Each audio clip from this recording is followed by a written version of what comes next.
Cette vidéo est entièrement consacrée à Flamby Ier, le président caniche. Certains disent qu'il est mou comme de la vache qui rit enfermé dans un grenier un jour de canicule. Chômage, insécurité, endettement des ménages. Il a tout pour plaire. Son style de paillasson de bouche de métro met en alerte tous les services de réanimation de l'Hexagone.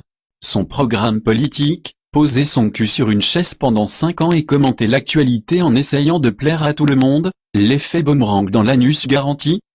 Ami d'Israël et ennemi du peuple français, il fait régulièrement de l'écho à Obama pour soutenir toutes les interventions armées de l'oncle Sam. Cet oncle puant et obèse qui nous fait honte. François Hollande, un casse-tête de nœud pour Marc Anus Lomateux. Comment être rond et plat à la fois, mazette mazette. Problème d'image, de ventre, de taille, et soucis dans la tête.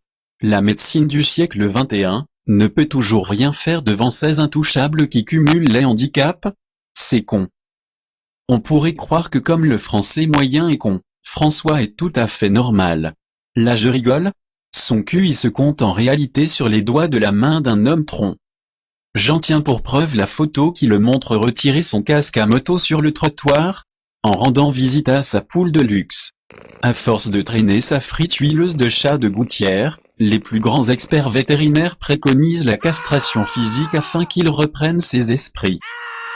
C'est vrai qu'avec une tête de vainqueur pareille, les experts, à coup sûr, se trompent. Ce chevalier qui surgit hors de la nuit se prénomme Zéro, comme son QI, c'est-à-dire moins que celui d'un cactus.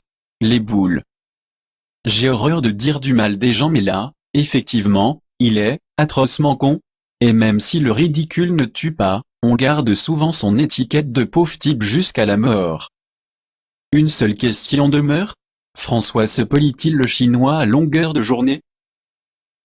Voilà, c'était le fils du docteur Cac.